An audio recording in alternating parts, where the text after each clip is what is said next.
All right, Ty, we're back with part 2 of How to Be an Artist by Jerry Saltz. If you haven't listened to part 1 yet, go check it out. Yeah. Or don't. It's your life, you know, do what you want. You can listen to these in whatever order you want. It's really up to you. But we're going to jump in with step 2. The book is divided into 6 steps. Part 1 was all about step 1. Step 2 is titled How to Actually Begin, an instruction manual for the studio. And I think, Ty, we're going to jump into section. I've got something on point 14. Okay. And the title of that section is Make Your Mark. It's a great section. The one part that I really wanted to drill into with you is Jerry writes, carry a sketchbook with you at all times. Take pictures on your phone if that helps you remember things. When your thoughts start racing, don't be passive. Get them down on paper. And this goes back to, you know, the Louise quote, you know, tell your own story. I think for me, and you and I've talked about this a lot, but the practice of just capturing ideas, capturing thoughts, you know, I mentioned David Lynch in the previous episode, and there's our David Lynch episode as well. But he talks so much about you gotta capture these. We're trying to catch the big fish. We're trying to catch the big ideas. And much like our art itself, it takes a lot of, here, I got into the practice of, I've got these laboratory notebooks. Yep.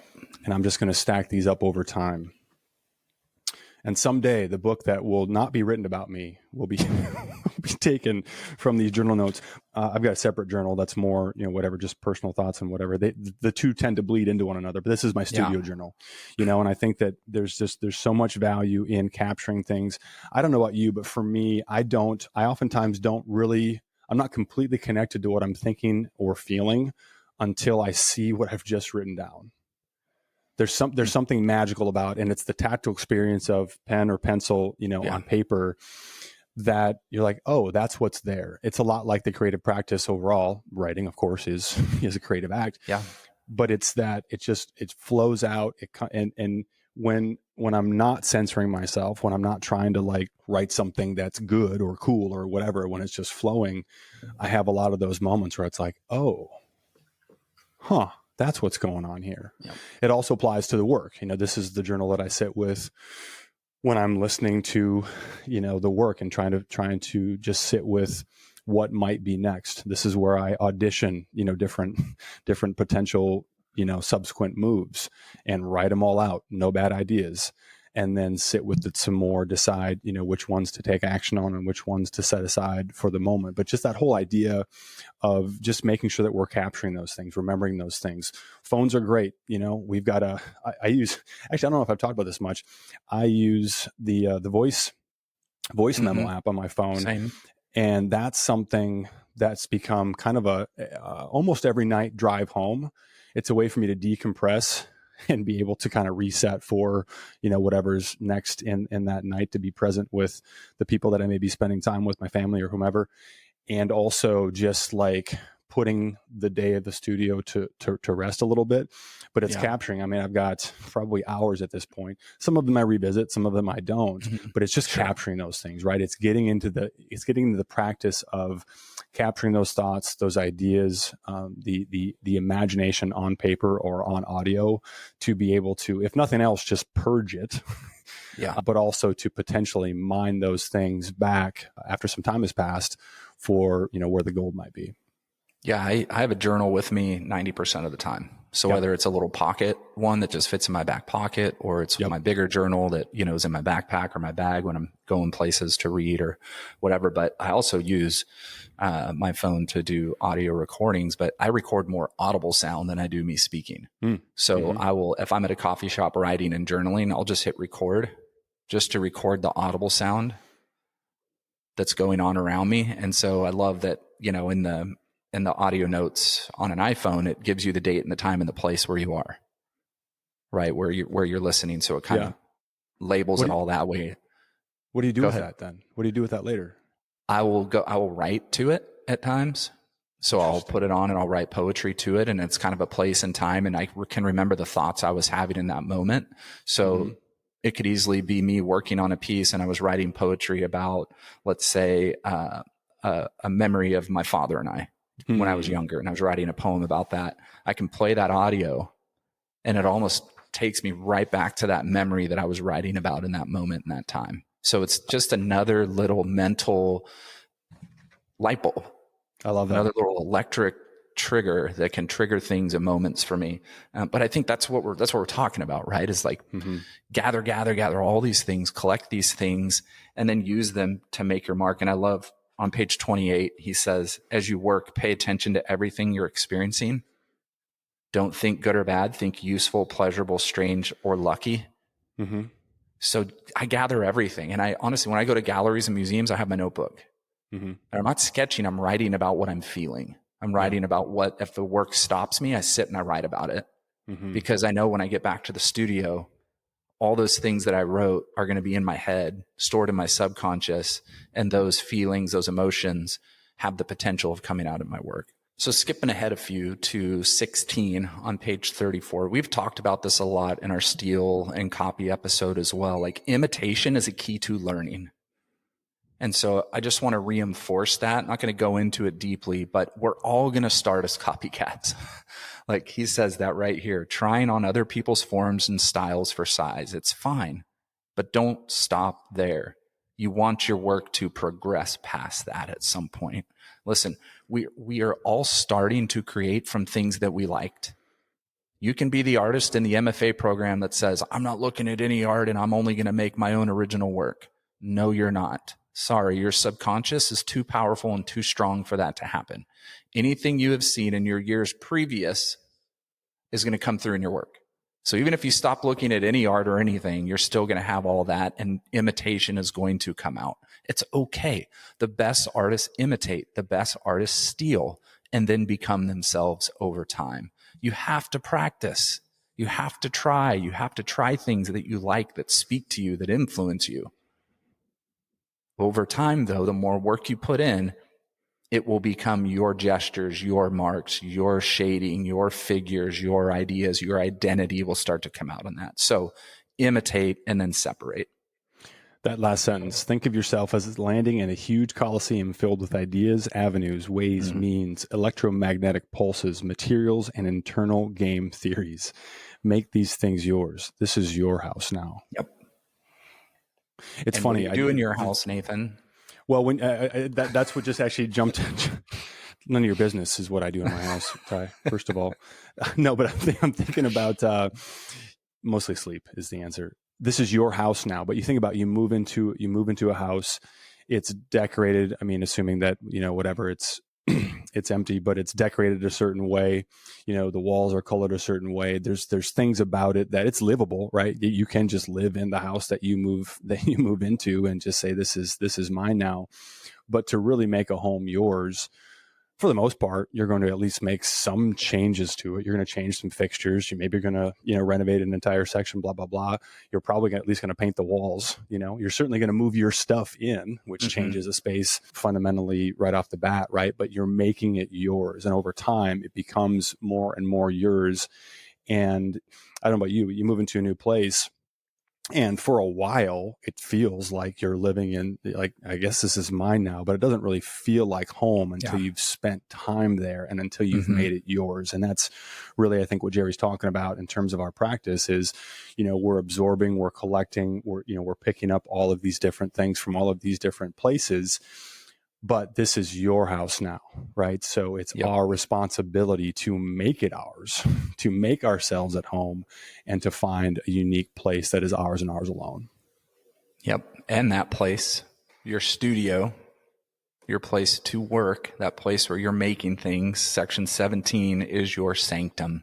You're Segway guy today. I'm gonna call you Segway guy. Segway. You're two wheels and a really long handlebar, and I'm just moving.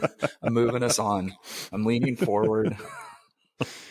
Go ahead, editor Ty. Go ahead and drop in the chimpanzees riding on a Segway clip. Perfect. Forgot about that one. That was a good one. That's a good classic video. Yes. You could sing that song now that I planted that seed. It's in my head and it will not leave. All right, off we go. Off we go. Our 17. laboratory. Right. It's our laboratory. Yeah. It's our place for inventing things. It's the mechanic's garage, the seance chamber, fortress of solitude, whatever you want to call it. I always call it my playground and my place of worship. Yeah. Because it's a very spiritual place for me, but it's a place where I am so free from any restrictions or anything that it's like I'm in second grade again, and the bell went off and I'm running out to that place that I've been staring at through the window for hours trying to get back to. And you know that once you get out there, you're free. Yeah. I can do whatever. I can run around. I can do whatever I want, hang out with whoever I want to. There's nothing. So that's kind of how I view my studio. You know, it's that place to go into. And I love that he says in the studio, this is great. Get into your body.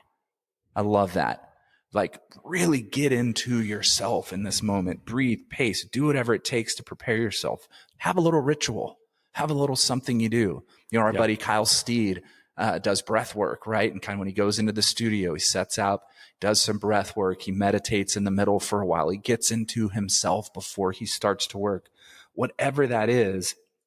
And I love the very last sentence here. The studio should be a place of no shame. No shame. Nothing, where you're open to surprise and humiliation, when you're never afraid of silence, where you sit sometimes for hours just looking at what you made, not knowing, letting your mind drift. Tomorrow you come back and work some more. And I tell artists that I work with all the time, it is a place of no shame. Yeah. You can be as humiliated as you want to.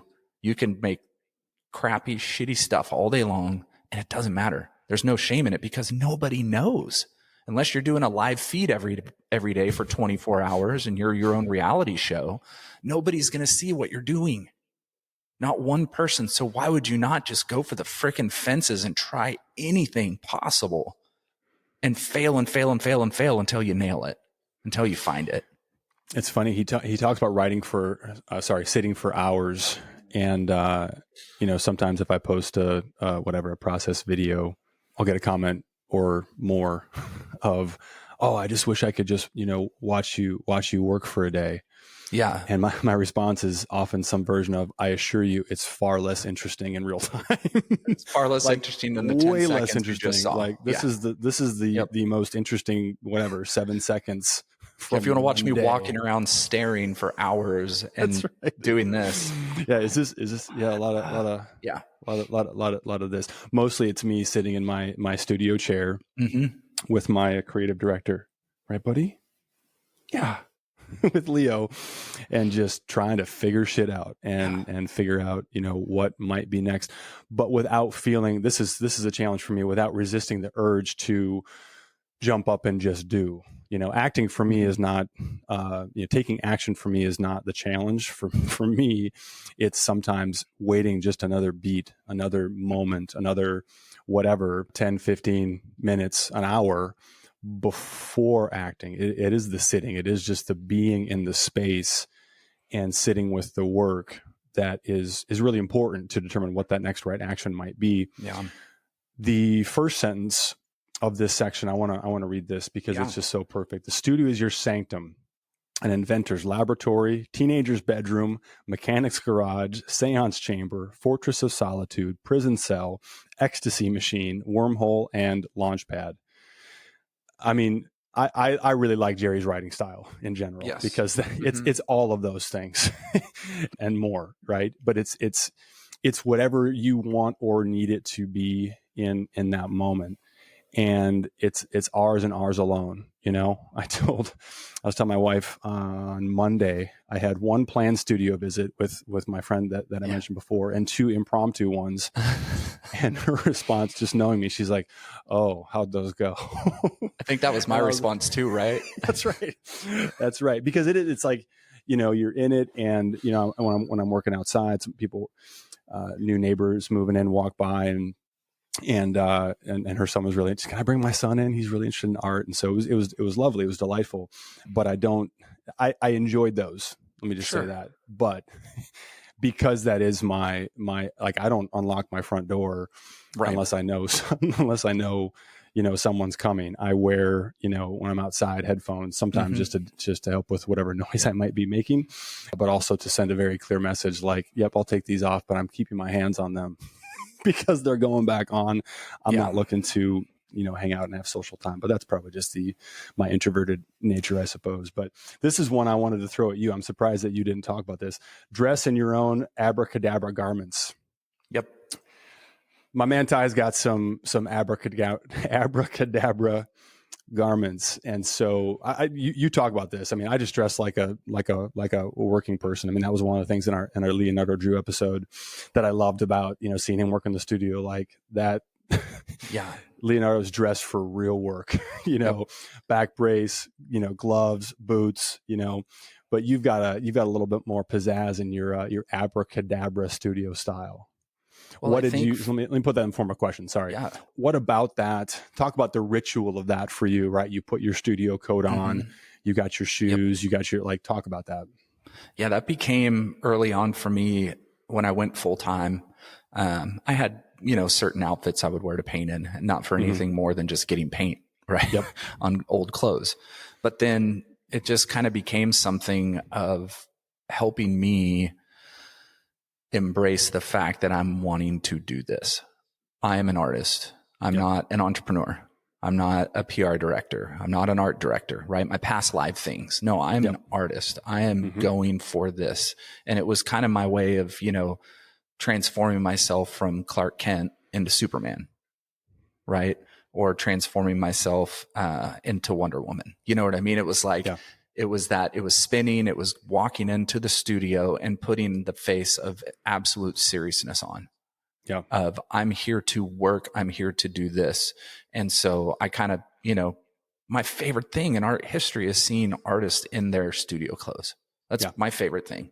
Seeing Helen in her apron, seeing Pollock in his paint covered boots, seeing Jean Michel in his wooden shoes and the clothes he would wear, like those things, him barefoot with ripped jeans and no shirt on and paint all over in his Mary Boone studio. Like those things are like what drove. And it's like, I need to live like the artist. But I also took that the other step later on and went, well, I'm going to wear that anywhere I go.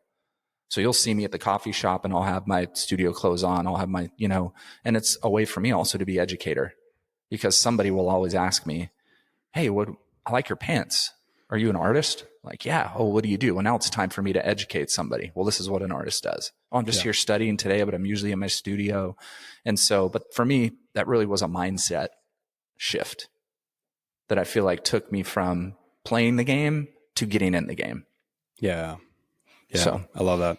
Section 18, again, get the book, read the book. It's really, really, we're just touching on some of the highlights that really stick out to us that we wanted to discuss today. But one of the really cool things about this section in particular is that Jerry adds a number of exercises that are recommended and really, really interesting.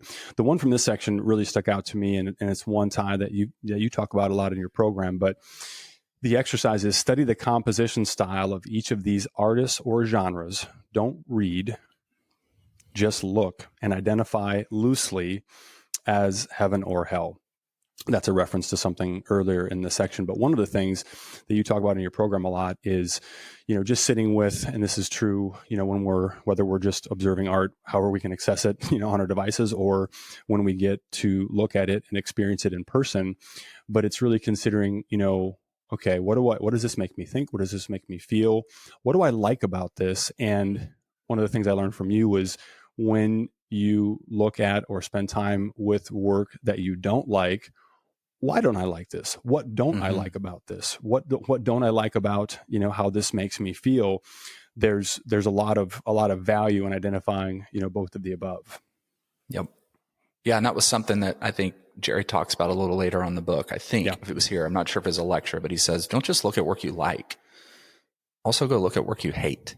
And then talk to yourself about why. And I think that really does help with our own criticism. When we get criticism from other people, like at least we're not just, because we're going to get shitty criticism, especially if we have our work on social media. It's an open door for trolls. It's an open door for MFA students or people who are really struggling as artists to take their angst out on somebody who may have success or maybe doing something they don't like. And we'll talk about that later. But when you're able to look at work you don't like and talk about to yourself why you don't like it, when you get criticism from somebody who doesn't like your work, now you're able to kind of look at both sides. Yep.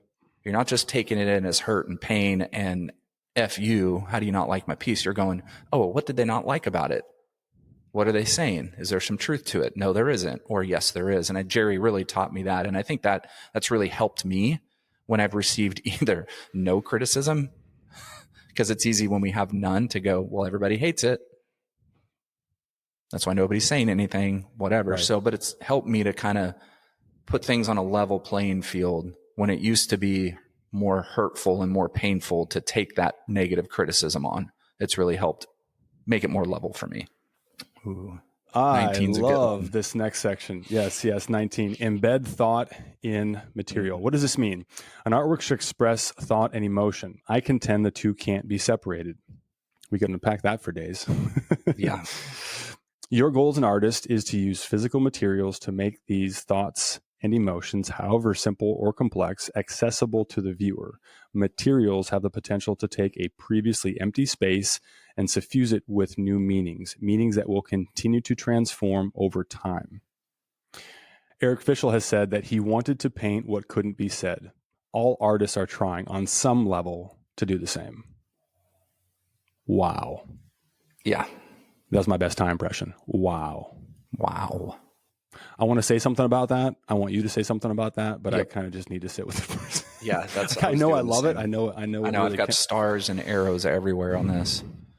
This is the challenge, right, Nathan? This is the challenge for an artist. It is our goal to use physical materials to make thoughts and emotions accessible to the viewer. Yeah. That is the biggest, the greatest single challenge for the artist. Mm-hmm. Because we're creating us. We're creating our story. We're creating what we want to say. We're creating us. The challenge is, how does us become accessible to the viewer once it's on a wall or in the middle of a floor or filling a space? Yeah. Right. You're taking what didn't used to have anything and you're now creating something that's going there. How do we make that accessible to the viewer through thoughts and emotion? And I love how he says here at the bottom, after he talks about what artists work with in materials: my materials are words and sentences, similes and conjectures. They are all embedded with the way I think and feel. If you are able to do this with the materials you choose, even if viewers misinterpret your work, it will strike them as distinctly yours. And this will give your materials agency and energy. Distinctly yours. Yours Distinctly italicized. Distinctly yours. That's what we're after. And embed, listen. Yeah. That's why you talked about, if you were going to come and watch me in the studio for an entire day, it's going to be a lot less interesting than the 10 seconds I shared on an Instagram reel. Right. Because I know you're spending an enormous amount of time figuring out how to embed thought into the material. And that takes listening, looking, sitting, thinking. And I spend a lot of time doing that. I've talked about this for years. I had a show that was very personal in the work. And as I was working on it, I was thinking, man, if I can't really tell this story and talk about it, how are people going to see these emotions and the story and the feelings that are coming out in the work? And so I took probably a couple weeks and just started journaling about this idea. How does my work speak when I'm not in the room? Right. And I really came to the conclusion of, well, I need to put more thought and time into my materials, into my technique, into things, in the hopes that it will speak when it's on the wall. Yeah. And so time went in not only to the work, but the titles that didn't give away information, but the entire body work read like a book. It actually read like a monologue or a dialogue from each title throughout the work, from work number 1 to like work 28.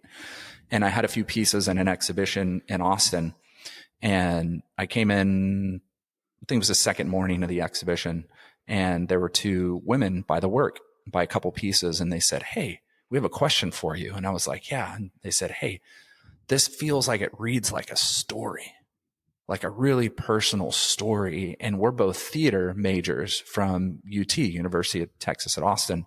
And we were in here looking at it, and we ended up going through and reading this as a dialogue with each other. And we were just in tears. And I was like, that's it. Like, that's what my hopes were.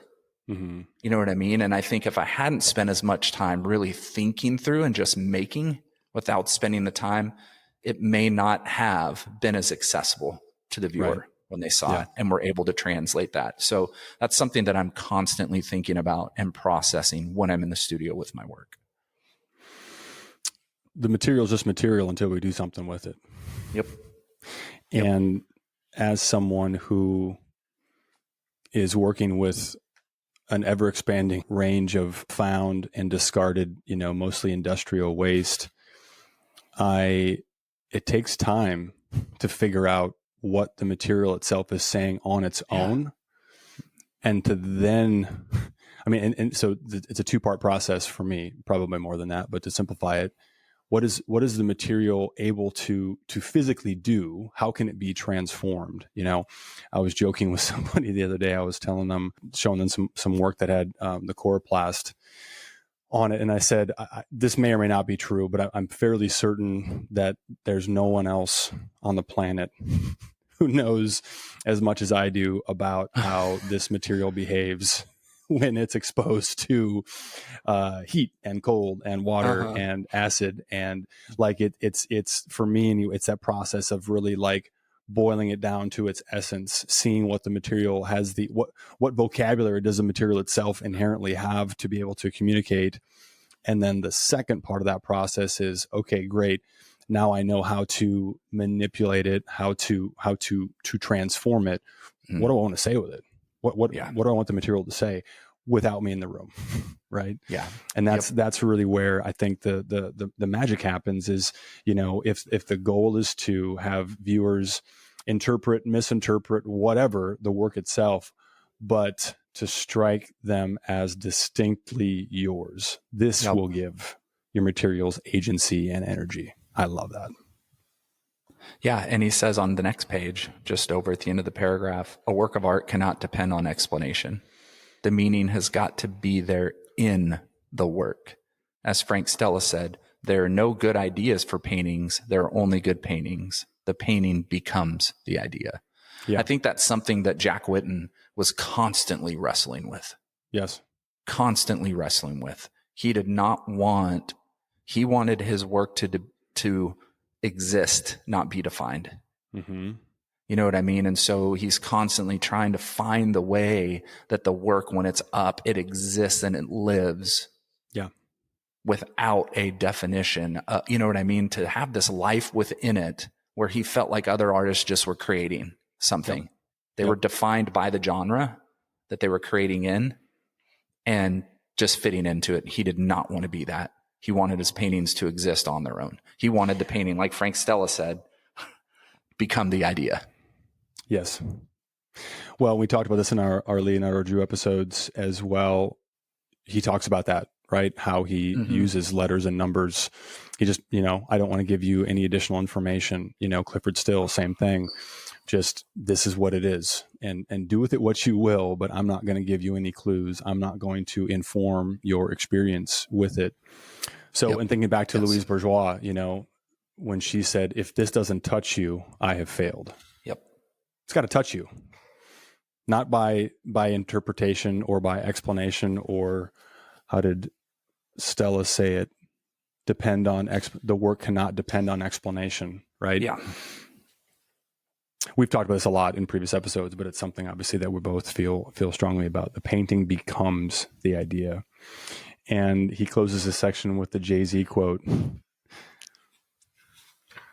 You make materials do more work than they normally do to make them work on more than one level. You make materials do more work than they normally do to make them work on more than one level. Yep. I got nothing to add to that. I just want to read it, I guess. No, I think the only addition to that is on section 20, the last sentence there on page 45. He says, art is like a burning bush. It puts out more energy than went into its making. This is what is meant by ars longa. But think about, that's everything that we just talked about there. The art, once it's up, once it's away from the studio, puts out more energy than went into its making. Yeah. Now, I don't think that should be a flat statement of all work does this. You know what I mean? Yeah. Because I definitely have seen a lot of work that I just go, meh, okay, next. And we move. We all have. We've all been in museums where it's supposed to be the greatest artists on the walls, and you walk by a work and go, doesn't do it for me. Moving on. But then there's a work you've never seen, and you just, your breath's taken away and you can't breathe, and you're like, what's going on with me right now? Holy crap, this piece of art. That is when the work is putting out more energy than went into its making, and it lasts. I want to break forever. this whole section down because because I have nothing but arrows and notes and things underlined. Art, section 20. Art is a flatworm. Like a flatworm, art possesses the astounding ability of regeneration. Split your work in any way, lengthwise, widthwise, into irregular pieces, using just one idea or element from the whole, and it can grow into an entirely new organism. I don't know why this came to mind when I was reading this, but it's like kombucha or sourdough bread. I don't know what that's called. I've never made either one, but I know there's a fermented, like a mother sort of. Yep. What's it called? Do you know the word for it? At least one listener's screaming it right now, but whatever. I know. And my neighbor would be ticked at me because he makes sourdough and leaves me bread on the fence all the time. Yeah, I love it. So yeah, I mean, but that's the point, right? It's like using just one idea or element from the whole, it grows into an entirely new organism. Every part of this new entity, in turn, will have the ability to engender another new form, which may itself grow into a self-sufficient organism that retains the memories of the original. Yep. It's the sourdough starter. It's a living culture. Culture. So all it takes is a seed. All it takes is a starter, right? We pull the thread, we see where it leads. We start on the trail like we were talking about in part one, and we wander off course into the unknown, but it's still going to have the memory of the original. There's still going to be a through line from where it started. Yep. But where it takes us is that's the great unknown. You know, he writes, vivisect yourself. Any material, gesture, color, surface idea can grow again into a new branch of your work. It will have the potential to develop in unforeseen ways, to accrete and conjoin into new structures that will almost inevitably mean more than you've intended. You know, and I think all of this, as we think about how to apply this idea to our own art making process, a lot of it just requires that willingness to continue to delve into the unknown. You know, you shared your bundle of yarn before. Yeah. I don't know where this is going, but I feel like I have to do something.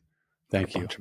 Yes. Got a stack. But I feel like I have to do something with it. And so it's chasing that, as opposed to, you know, what would be the safe route, the easy route, which is, this is a little bit off. This is a bit left. This is a bit off field. This is a little bit further away from where I'm comfortable or where I'm familiar. Let me get back in my lane. You know? No. It's continue to veer out of your lane, knowing that you can always go back. And to the point of this section, because it originated from, you know, where it started. And maybe it's just you. Maybe it's just you alone that can see the through line or connect the dots, you know, from here to there. Who knows where there is going to be, right? But we have to be willing to embrace and lean into these whispers, these voices, the pull to just, you know, see where that goes and see what it could regenerate on its own. Well, and that's what I'm doing. Listening to those wild voices in my head, section 21. Segue guy. Follow up to the flatworms, right? It's just the flatworms. That's just what you're saying. Like, I'm listening, and I love how he says, I have my own sort of school of Athens in my head. A team of rivals, friends, famous people, influences, dead and alive, and they're all looking over my shoulder when I work. They're giving me observations and suggestions. None of them are mean. I love that. He's like, I have all these things that are constantly going in my head. Whitman pushes me to merge my work with anything. Melville gets grandiose, and Proust drives me to extend my sentences till they break up and my editors cut them down. Think about the voices in your private psyche. Get to know them. They'll always be there when things get tough. Like, I hammer this into the artists in my program's head constantly. Read, study, read, look, read. If there's an artist that you love, there's a reason why. If that you love their work, what their work says, all those, maybe you share the same thought process as them. Maybe you share some type of connection with them creatively, artistically, the way you imagine things, that you're drawn to that person. Study the hell out of them. They're a peer. They're a mentor. They're a teacher. They're a coach. They're a spiritual guide, whatever. So I'm always, when I'm like, what would Louise Bourgeois say about this? Mm-hmm. When I'm working on something and I'm like, I really want the emotion of this story to come out from my past.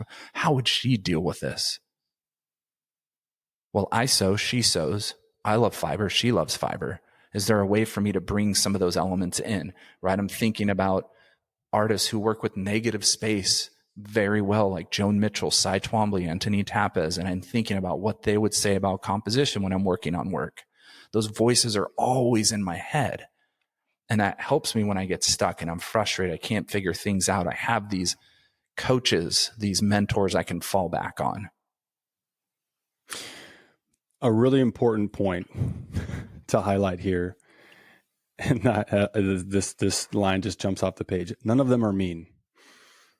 So what you're talking about, what Jerry's writing about, is the way I interpret it, curating the voices that you allow to speak. Yeah. Absolutely. Curating who it is that you're being influenced by and listening to, and making sure that they are not mean. I don't know about you. Actually, I do. I can say this with a fair amount of certainty for you as well. There's plenty of mean voices that pop up from time to time as well. Yeah, absolutely. And those are the ones that are to be gently excused, or not gently, but removed from the room one way or the other. Maybe it's just a general request.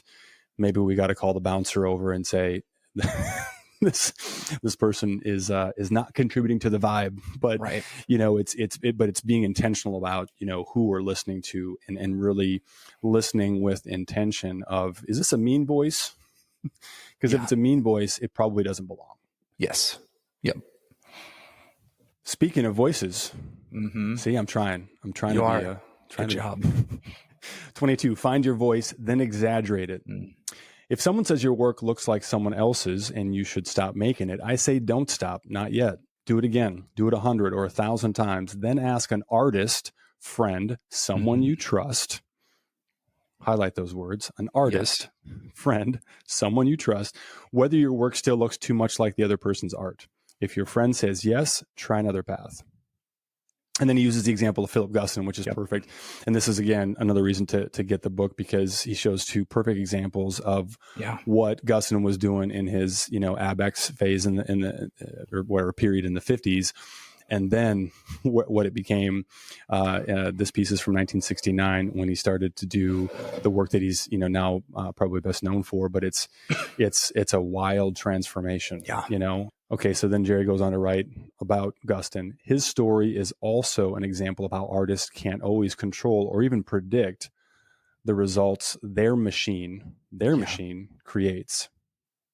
And so I think about this, Ty, like, to get here, we have to let go of the compulsion to control, to direct, to predict, to influence. We have to get in the passenger seat,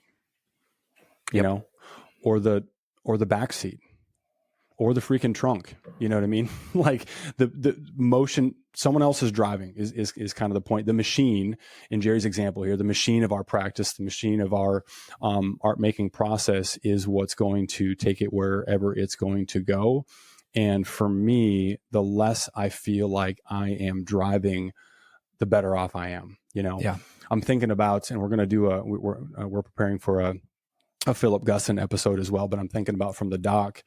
I'm going to paraphrase here, but he's speaking to somebody in the studio, and he says, when you start, there's all these different people in the room. There's dealers, there's critics, there's curators, there's collectors, there's museums.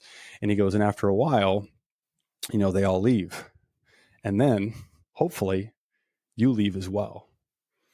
I love that. We'll talk all about that in our Guston episode, but that's, I think, what Jerry's talking about here. But I think to get there, we have to get to a place where we can let go of the wheel, let go of control, resist that compulsion to direct exactly where we're going. Yeah. And man, I had this conversation with one of my current mentees a while back, and actually quite a few artists that have been through my program, because they'll have other artists that say, oh, your work looks too much like so-and-so. Your work looks too much like this. Your work looks just like this. Do something else. And I always say, no, you're not even anywhere yet.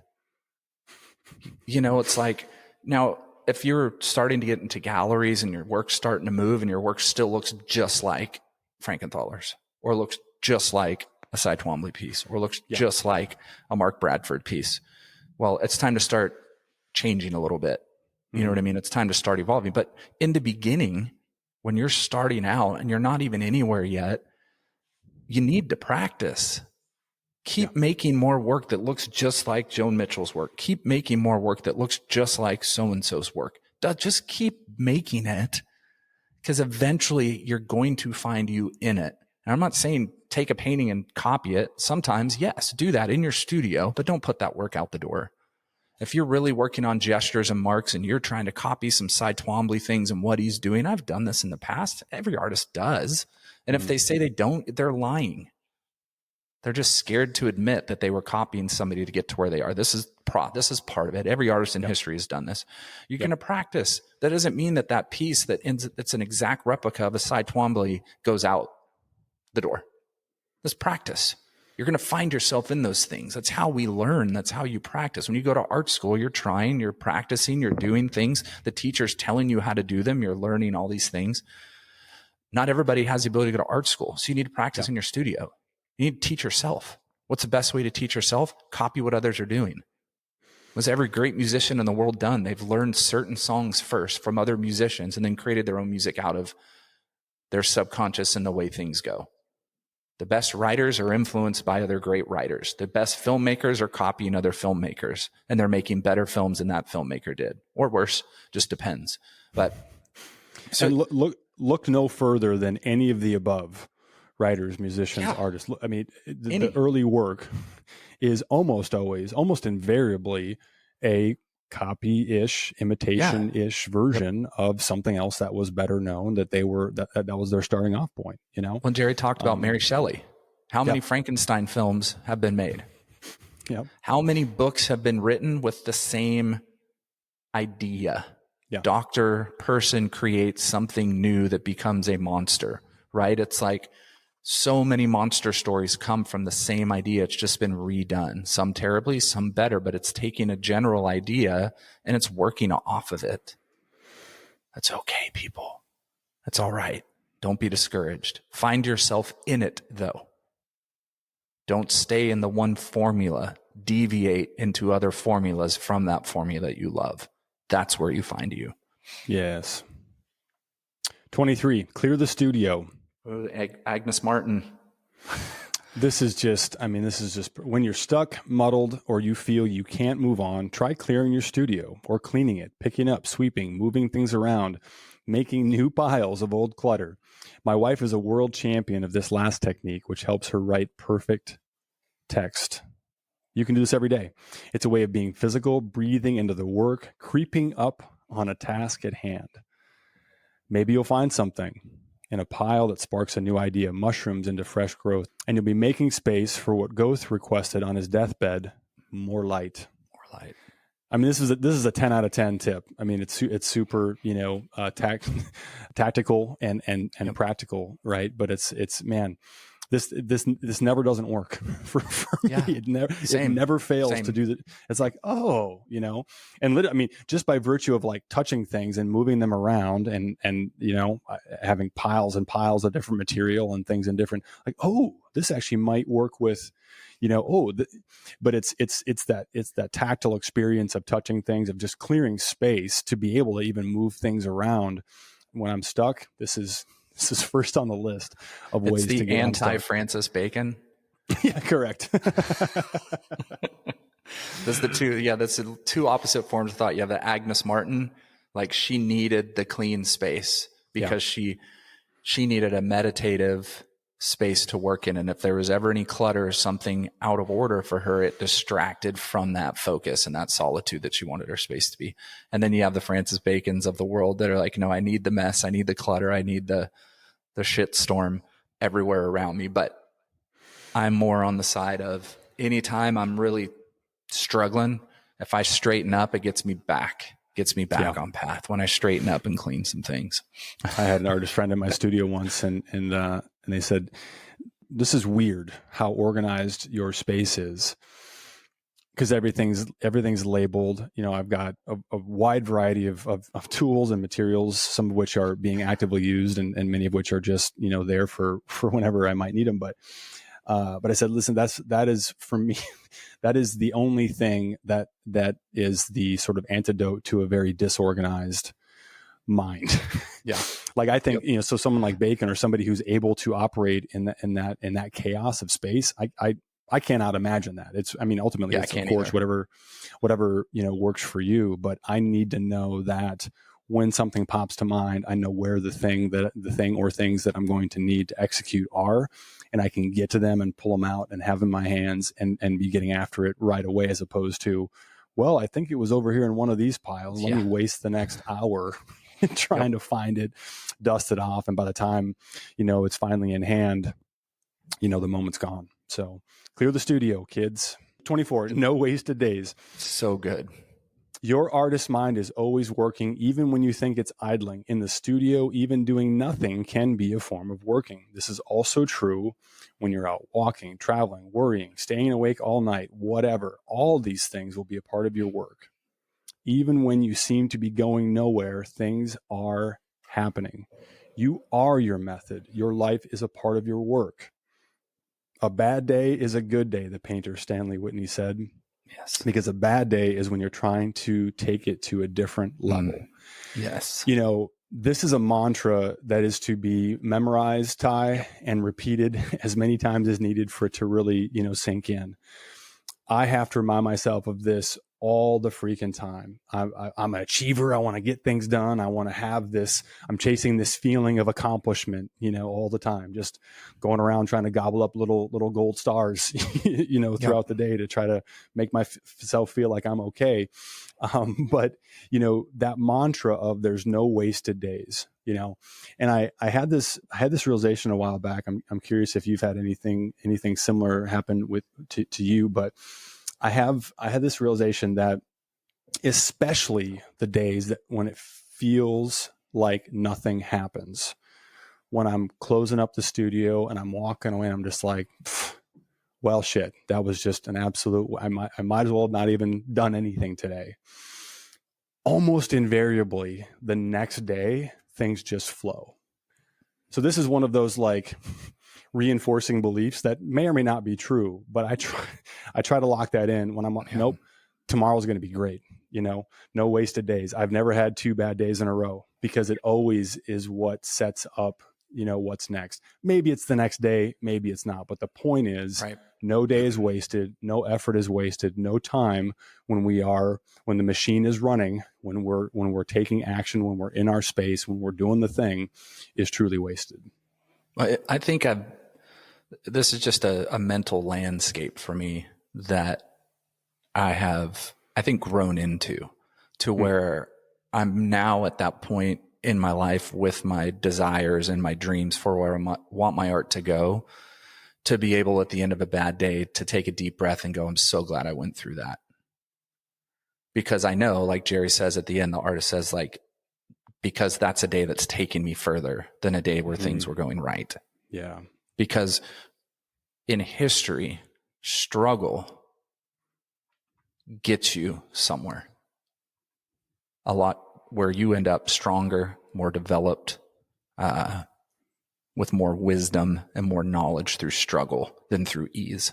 Yeah. And so the friends that I have who have been through enormous struggle, friends of mine who are first generation immigrants who have gone through enormous struggle, there's just something about their character, their personality, their fight, their openness that just dominates people who haven't been through the struggle. Now, I'm not saying there aren't people at the same level who haven't been through struggle, but they may have gotten there in a lot longer time or a lot different scenarios. But struggle creates greatness. I truly, truly believe that. And as an artist, if you're willing to struggle and be okay with it, the things that will come out of that will shock the hell out of you. Because I see artists all the time. The next page leans into this 25, know what you hate. It's probably you. Let me speak to that. I want to finish this though, just because that next page, I hate, and I don't like hate. That's such a strong word. I really dislike when I see art that I can tell has not gone through a struggle. When I see art that is void of emotion or character, that seems very untruthful. And I can see that whoever it was in the studio, because of Instagram these days, that they're just kind of going through the motions. And so for me, I don't want to be that artist. So I recognize things that I dislike, and I pay attention to them to remind myself to not be that. And I think part of that is the struggle. I don't agree with that. Maybe we just have different perspectives.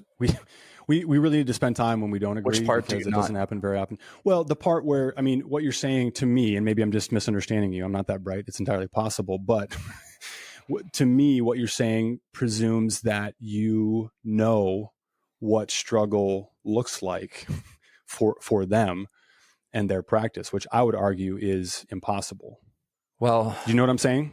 Yeah. And without trying to sound like I'm a overconfident. I love snobby tie. No, you know what? I'm going to be snobby tie. I'm just going to be snobby tie. I've been around art so long, and I've looked at a lot of art. I've spent a lot of time in a lot of artist studios in my 50 years here on this earth. And I spent a lot of time with artists, period. And I study art like crazy. And I think it's easy for me to separate those who are really struggling to grow in their work and those who are just making the work. Now, do whatever you want. That's okay. I mean, this is my opinion. This isn't based on fact. This is my opinion. I really feel like I can see work that's powerful and work that isn't. And the separation is those who are really struggling through growing and experimenting and doing things, and those who are just kind of following a trend. And so that separation of what I feel following is a trend that introduces a whole new element into what you're saying. And that's what I'm, because an artist who follows a trend, it just looks like everything else and it's void of something. But artists who are kind of bucking the trend and really struggling and working through things, something's happening. There's something, there's a pull, there's truth within that work, and that pulls me in and separates the other for me. That's really what I'm trying to say. Copy. Understood. All right, let's close out part 2 with the last section in, what are these called again? Lessons? No, they're not steps. Okay. Let's close out part 2 of this podcast series on how to be an artist by Jerry Saltz by finishing step 2, which is number 26, finish the damn thing. Everyone thinks their work might be better if only they had a little more time with it.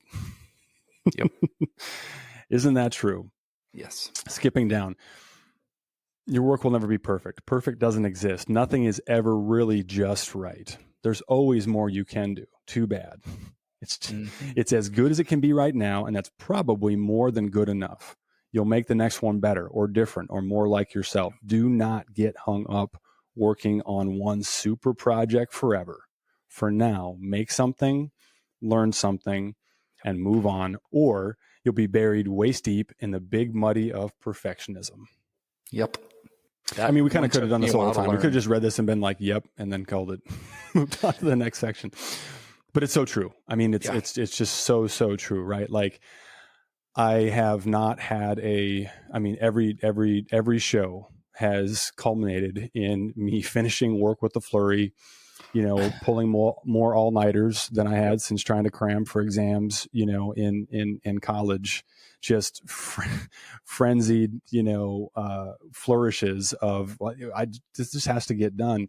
Yeah. And, delaying shipping, delaying, flights, all of those things until the last possible moment. And one of the things that I've learned about that is that, like, looking back at some of the work where I was like, well, I think this is done.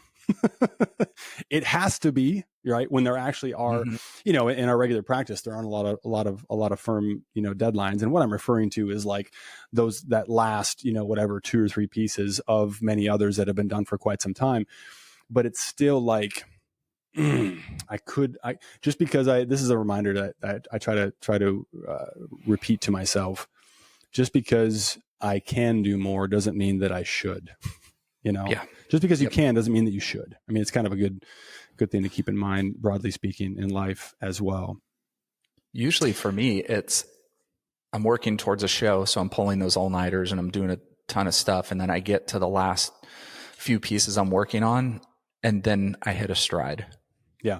And then I go, oh, shoot, I should make 6 more or 8 more, right? And then all of a sudden I make 6 more. I'm like, ooh, these are going where they're supposed to go. And then I'm going, well, then do I disregard the first 6 I did and now move on with these? And I usually kind of go, no. Yeah. I did the work. It's telling me where it's going. This body work's done. New body work begins. Now let's run with this. And but that's every time. Yeah. There's never a time where I'm like, yep, did it, got it. No, it's always like, oh, if I just, and then when it's all up on the wall and you walk into the show and then you go, oh, I should have done this with those and this. And so I've had to also adjust that emotional landscape and that thinking over time and go, no, I did the best I could do in that moment with a celebration behind me. It's telling me how good I did. I just had the Apple emojis go off on my phone there behind me. But I got to that point. But you've had this experience though. Then someone pulls you over and says, "This is my favorite piece." Yes. All the time. Mm-hmm. Then time passes and you look back on it and you're like, "Oh, that actually," you know what I mean? So it's trusting ourselves in the moment, but also being willing to be surprised. Yeah. Just understand you're doing the best you can do today. Right. With that work, and know that each time you do it, you're going to look at it and go, how can I improve it tomorrow? How can I improve it the next time? And just keep growing. But you have to finish that idea to move on to the next one. You know, if you're setting out and you have that idea in your head of, I'm going to start working with fiber like me. I work with fiber. I've worked with fiber for a long time, but I'm increasing that output of fiber. Yes. And so it's like, but if I don't start it, then I don't get moving on it. And if I don't finish the ideas I'm working on, it's not going to take me to the next ones. I'm just going to keep experimenting forever and never have anything that's really finished to show for it.